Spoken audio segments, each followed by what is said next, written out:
एक बार एक जंगल में एक बहुत बड़ा पेड़ था। उस पर एक शरारती बंदरों का झुंड रहा करता था। वो शरारती बंदर हमेशा खाने की बर्बादी करके खुश होते थे। वो आधा खाते थे और आधा फेंक देते थे। कभी कभी वो पेड़ की टहनियों को भी तोड़कर उससे खेलते थे। जंगल के सभी जानवरों को ये बात पता थी।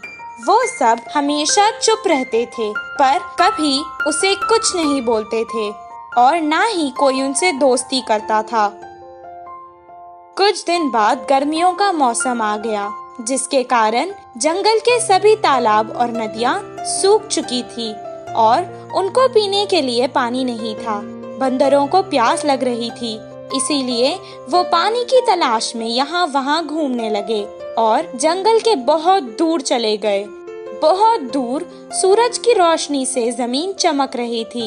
ये देखकर बंदरों को लगा कि वो तालाब है और वो वहाँ भागकर आ गए।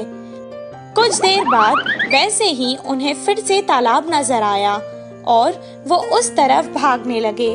पानी की तलाश करते करते वो यहाँ वहाँ भागने लगे। वो थक चुके थे, इसीलिए उन्हें अब और प्यास लग रही थी। उनकी जबान सूख चुकी थी और गर्मी के कारण उनका सर फटने लगा और उनके पैरों में छाले पड़ चुके थे। एक झाड़ के नीचे बैठकर वो आराम करने लगे।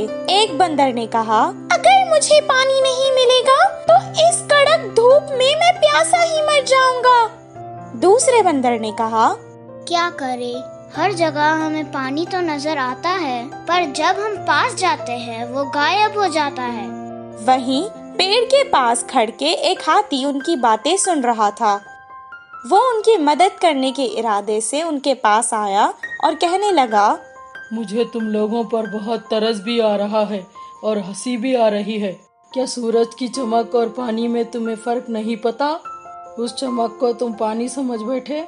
यहीं पास में एक तालाब है, वहाँ जाकर अपनी प्यास बुझा लो। हाथी की बात सुनकर एक बंदर को बहुत गुस्सा आया और वो कहने लगा, ओहो, ऐसा बोल रही हो जैसे तुम ही सबसे समझदार हो और हम तो यहाँ बेवकूफ खड़े हैं। इतना कहकर वो हाथी के ऊपर चढ़ गया और उसका गला पकड़ लिया। मैं सच कह रहा हूँ, मेरा यकीन करो। हाथी जोर जोर से बोलने लगा, आज तक हमें इस जंगल में किसी ने भी सलाह नहीं दी और तुम्हारी इतनी हिम्मत। एक के बाद एक सब बंदर उस पर कूद पड़े और उसे मारने लगे। हाथी किसी तरह अपनी जान बचाकर वहाँ से भाग निकला। बंदर जिस जगह हाथी ने कहा वहाँ तो नहीं गए, पर दूसरी दिशा में वैसे ही ढूंढते रहे। इस कहानी से हमें ये शिक्षा मिलती है कि मूर्खों को समझाना भी मूर्खता है।